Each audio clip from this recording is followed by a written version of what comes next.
என்ன காலமோ என் சோதரா, என்ன காலமோ ஏன் எடுத்தாய் ஈச்சை மரத்து இன்பச்சோலையில் நபிநாதரை இறைவந்ததால் இந்த நாளையில் இறைவந்ததால் இந்த நாளையில். இது திருவிழா என்று சொல்வதற்கு கூட காரணம், அதை திருப்பி போட்டு பாருங்கள். நாம் அனைவரும் விழாதிருப்பதற்காகத்தான் இந்த நோன்பு நடத்தி கொண்டே இருக்கின்றோம் பல்லாயிரம் வருடங்களாக.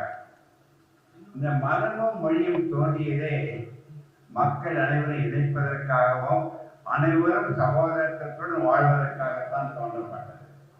இன்றுடன் சொற்கலிங்கத்திற்கு 80 வயதாகிவிட்டது. ஆனால் 30 வயதான சொற்கலிங்கமாய் பேசிக் கொண்டு இருப்பதற்கு காரணம் குரானில் இருக்கின்ற உள்கருத்தை வாங்கி சொற்கலிங்கம் கடைபிடிப்பதால் மட்டும்தான். ஒன்றே ஒரு கேள்வி கேட்கின்றேன். உங்கள் இதயம் 100 வருடம் இயங்க வேண்டும் என்றால் நீங்கள் செய்ய வேண்டியது ஒன்றே ஒன்று, மகிழ்ச்சியுடன் இருந்தால் போதும். மகிழ்ச்சி என்பது தன்னிடம் இருப்பதை கொடுப்பதுதான் மகிழ்ச்சி. அதைவிட மிக்க மகிழ்ச்சி விட்டு கொடுப்பதுதான் மிக்க மகிழ்ச்சி என்று உணர்ந்து உறவுகளை அனைத்து நினைக்கின்ற கருவியாக மாற வேண்டும். நீங்க இருப்பவர் அனைவரும் ஒன்றை சொல்ல விரும்புகின்றேன். வெற்றி அடைவது மகிழ்ச்சி அல்ல, மகிழ்ச்சியுடன் இருப்பதுதான் வெற்றி என்று உணர்ந்து வாழ கற்றுக்கொண்டால் உங்களை எந்த சக்தியும் அளிக்க முடியாது. இங்க இருப்பவர் எவர் 100 வருடம் சொற்களில் வர வேண்டிய வாய்ப்பே இல்லை. ஒரே ஒரு கருத்தை சொல்லி விடைபெற விரும்புகின்றேன். உயிர் எனும் தெய்வம் உடல் எனும் ஆலயத்தில் மட்டும்தான் இயங்க முடியும். அந்த உயிரை காப்பாற்ற வேண்டும் என்றால் 3 ஊக்கள் குரானில் இருப்பதை உங்களுக்கு சொல்கின்றேன். அந்த 3 ஊக்கள் உணர்வு, உணவு, உடற்பயிற்சி. அந்த 3 ஊக்களை 3 மந்திரங்களாக 60 வருடமாக உலக மக்களை சொல்லிக் கொண்டிருக்கின்றேன்.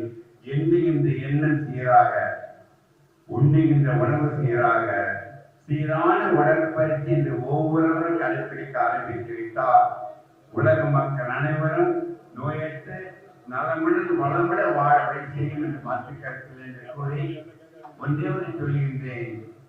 இன்றும் நான் 8வது மாநில இதயத்துறை தலைவராக இருக்கின்றேன். ஐயாவுக்கு எல்லாருமே தெரியும். இன்று வரை சொற்கலிங்கம் வைத்து மாடி செல்வதற்கு ஒரு முறை கூட லிப்டை பயன்படுத்தியது கிடையாது. போலாமே ஏமான்னு கேட்டேன். லிப்ட வாங்க சார், மேல சீக்கிரம் போயிடலாமே. மேல போகக்கூடாது என்பதற்காகத்தான் உடற்பயிற்சி இந்தியமையாக்கிக் கொண்டு அனைவருக்கும் ஒரு வேண்டுகோள். நம்மிடம் நீ நினைப்பது ஒரு இறைவன் நினைத்துக் கொண்டீர்கள். உண்மையில் அனைவரும் அல்லாஹ்வோ இறைவனும் கொடுத்தது 3 இதயங்கள் ஞாபகம் வைத்துக் கொள்ளுங்கள். ஒன்று நீங்க நினைக்கின்ற இதயம், 2வது 3வது இதயங்கள் என்பது நம் கெண்டக்காலில் இருக்கின்ற ரைட் சைட் 2வது இதயம், கெண்டக்காலில் லெப்ட் சைட் 3வது இதயம்.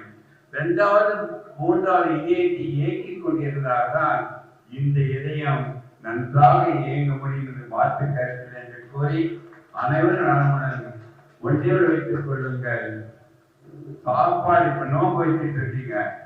இந்த 30 நாட்கள் வைக்கின்ற நோம்பை நீங்கள் வாழ்கின்ற அனைத்து நாட்களும் வைக்க கற்றுக்கொண்டால் உலக மக்கள் அனைவருமே நோய்க்கு வாழ முடியும். எப்பொழுது ஒருவன் பசியுடன் இருக்கின்றானோ அப்பொழுதுதான் இறைவன் அருளை நாம் உணர முடியும். அந்த சக்தியை பெற வேண்டும். வேற வேலைக்கு சாப்பிட வேண்டிய அவசியம் இல்லை. வேண்டும் பொழுது மட்டும் சாப்பிட்டால் போதும். அதான் அடிக்கடி சொல்கின்றேன். ஒரு வேலை சாப்பிட்டால் யோகி 120 வருடம் வாழ முடியும். 2 வேலை சாப்பிட்டால் யோகி நலமுடன், 3 வேலை சாப்பிட்டால் யோகி வியாதிகள், 4 வேலை சாப்பிட்டால் ரோகி என்று சொல்லி அனைவரும் இந்த நோம்பின் கருத்துக்களை உள்ளே வாங்கி வாழ வழங்கி வழி செய்து கொள்ள வேண்டும் என்று கேட்டு வாய்ப்பு அளிப்பெறுகின்றேன். நன்றி, வணக்கம். Thank you so much sir.